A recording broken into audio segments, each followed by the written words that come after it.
i als ponents de la CUP, de Súmate i al casal Tres Voltes Rebel per donar-nos la possibilitat de fer aquest acte. Jo llegiré el que volia dir perquè no soc bo quan he de dir les meves idees, però les tinc apuntades aquí, llavors ho llegiré.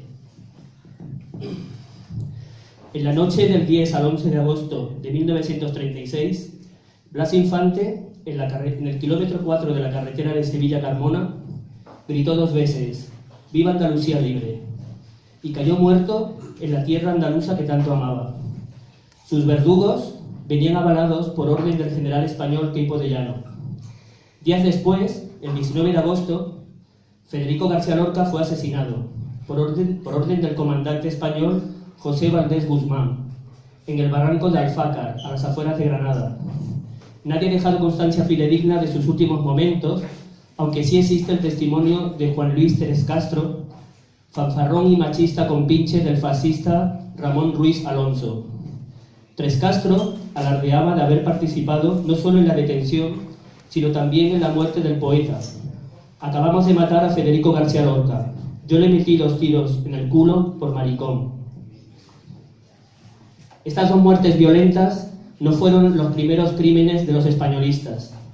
En menos de un mes, los campos de Media Andalucía, en los que había triunfado el golpe militar franquista, se habían llenado de sangre de rojos, reales o imaginarios, sangre de los mejores hijos de nuestro pueblo. Por esto es importante este ejercicio de memoria histórica que hacemos hoy, 4 de diciembre, ya que, como Blas Infante decía, cuando todos los andaluces y andaluzas conozcan su verdadera historia y esencia, será cuando logremos llegar a obtener el poder necesario para exigir el respeto a nuestra personalidad, tan diferente de aquella que tratan de imponernos. Blas Infante y García Lorca son 2 de los nombres más brillantes en cuanto al trabajo de concienciación política, cultural y popular en Andalucía en el siglo XX, por lo que hablar de ellos se convierte en homenaje colectivo a todos aquellos andaluces y andaluzas que, luchando y muriendo, como Javier Verdejo, García Caparrós, Gaby Lima, etc., por la tierra y la libertad, forjaron la conciencia de la Andalucía reverde de hoy. Disculpar també que l'acompanya Anna Gabriel, que estava per participar a aquest acte, degut al viatge que ha fet al funeral del camarada comandante Fidel, no ha pogut arribar per qüestions mèdiques. Llavors, dono la paraula al casal, a la companya Margarida de Súmate.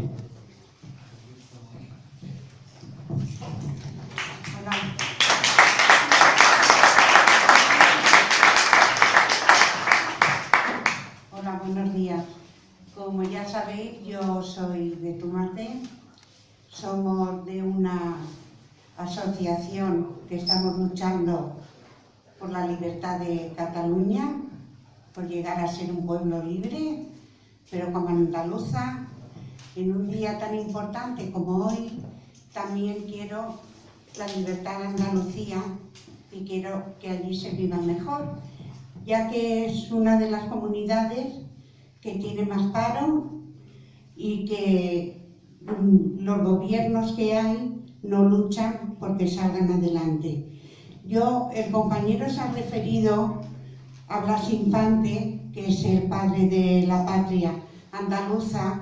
Yo traía aquí un poco de resumen de él, cosa que él más o menos ha comentado, pero yo quería decir que tal día como se reconoció que Blas Infante era el padre de la patria, ningún gobierno hasta el momento han querido reconocer ni han querido buscar sus restos. Tampoco se encuentra señalada su fosa junto a las 3.800 víctimas del régimen franquista.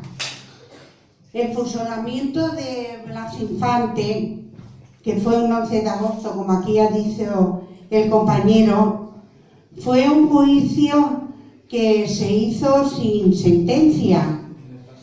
La condena, después de 80 años de su asesinato, todavía no se ha logrado anular.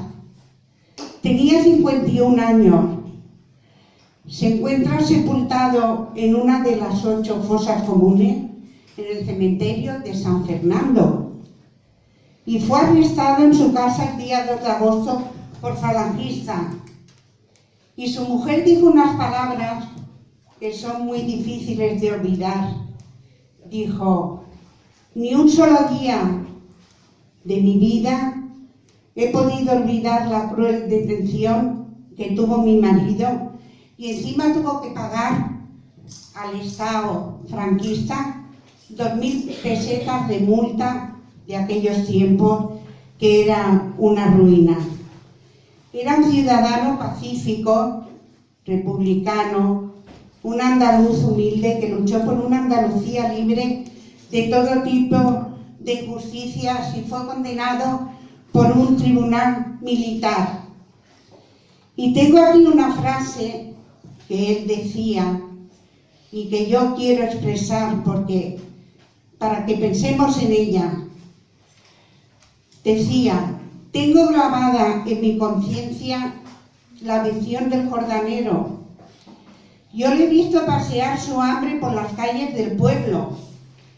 He presenciado cómo son repartidos entre los vecinos acomodados para que estos les otorguen una limosna. Los he contemplado en los cortijos llevando una vida como las bestias, trabajando de sol a sol. Algunos de ustedes sois muy jóvenes, los que estáis aquí, pero no sé si os acordaréis de la película de Los Santos Inocentes, que allí se veía reflejada cómo se vivían en aquellos tiempos. Sus hijos, muchos de nuestros antepasados, vivieron esa vida. Y muchos se han venido a Cataluña buscando una vida mejor. Decía: he sentido indignación al ver a sus mujeres consumirse con la miseria, contemplar a sus hijos faltos de higiene y de pan, y permaneciendo totalmente incultas. Y he sentido vergüenza de España y Andalucía al leer en los periódicos que han tenido que emigrar. Declarémonos separatistas de ese Estado que nos descalifica hasta nuestra propia conciencia para resguardar sus miserables intereses. Les he contado esto porque en parte yo he vivido en mis carnes lo que vivió el Blas Infante en aquella época con mi padre. A él no lo llegaron a matar. Tuvo 2 consejos de guerra sumarísimos y se tiró en la cárcel más de 10 años. A mí me quitaron a mi padre mi infancia. Yo recuerdo de niña que iba a verlo a la Modelo. Teníamos una sala con un pollete a 1 metro de altura y unas rejas hasta el techo, un pasillo como esta mesa y otro muro y otra reja donde estaba mi padre. Y por medio se paseaba un policía vigilando lo que hablábamos y lo que decíamos. Aquello era una locura de gritos porque todo el mundo le quería decir a su marido, a su hijo, a su padre lo que sentía. Y yo decía: ¿por qué no puedo tocar a mi padre? ¿Por qué no lo puedo abrazar? Una niña con 6 y 7 años. Y he padecido ese régimen franquista. Y hoy estoy aquí y por eso quiero una Cataluña libre. Como me gustaría tener una Andalucía libre si viviera allí. Cosa que Andalucía no lo reconoce. Porque con estos gobiernos en 30 años, ¿qué ha hecho para sacar adelante a Andalucía? No han hecho nada por ello. Y quiero una Cataluña libre para que mis hijos y mis nietos no tengan que vivir lo que nosotros vivimos.